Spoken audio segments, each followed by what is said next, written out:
আসসালামু আলাইকুম রহমতুল্লাহ। প্রিয় দর্শক, আপনারা সবাই কেমন আছেন? আশা করি আপনারা সবাই ভালো আছেন।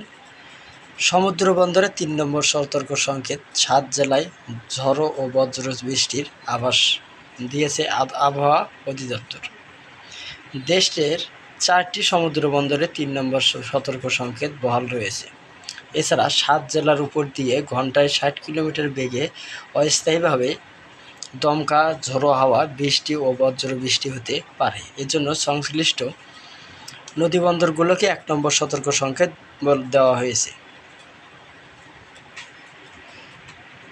ভোর ৫টা থেকে দুপুর ১টা পর্যন্ত দেশের অভ্যন্তরীণ নদীবন্দরগুলোর জন্য জারি করা সতর্ক বার্তায় আবহাওয়া অধিদপ্তর জানিয়েছে, খুলনা, বরিশাল, পটুয়াখালী, নোয়াখালী, কুমিল্লা, চট্টগ্রাম ও কক্সবাজার অঞ্চলগুলোর উপর দিয়ে দক্ষিণ ও দক্ষিণ-পূর্ব দিক থেকে ঘন্টায় ৪৫ থেকে ৬০ কিলোমিটার বেগে অস্থায়ীভাবে দমকা ঝোড়ো হাওয়া, বৃষ্টি, বজ্রপাত হতে পারে।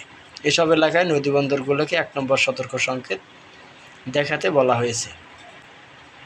এদিকে আবহাওয়া অফিসের সামুদ্রিক সতর্কবার্তায় বলা হয়েছে, সক্রিয় মৌসুমী বায়ুর প্রভাবে উত্তর বঙ্গোপসাগরের সঞ্চালনশীল মেঘমালা তৈরির অব্যাহত রয়েছে। এর প্রভাবে উত্তর বঙ্গোপসাগর, বাংলাদেশের উপকূলীয় এলাকা ও সমুদ্র বন্দরগুলোর উপর দিয়ে দমকা ঝোড়ো হাওয়া বয়ে যেতে পারে। চট্টগ্রাম, কক্সবাজার, মোংলা ও পায়রা সমুদ্র বন্দরের ৩ নম্বর সতর্ক সংকেত দেওয়া হয়েছে। উত্তর বঙ্গোপসাগরের অবস্থানরত মাছ, নৌকা ও ট্রলারগুলোকে পরবর্তী নির্দেশনা না দেওয়া পর্যন্ত উপকূলের কাছাকাছি থেকে সাবধানে চলাচল করতে বলা হয়েছে। প্রিয় দর্শক, আপনারা যদি আমাদের চ্যানেলটিতে নতুন হয়ে থাকেন তাহলে অবশ্যই সাবস্ক্রাইব করে বেল বাটন অন করে রাখুন।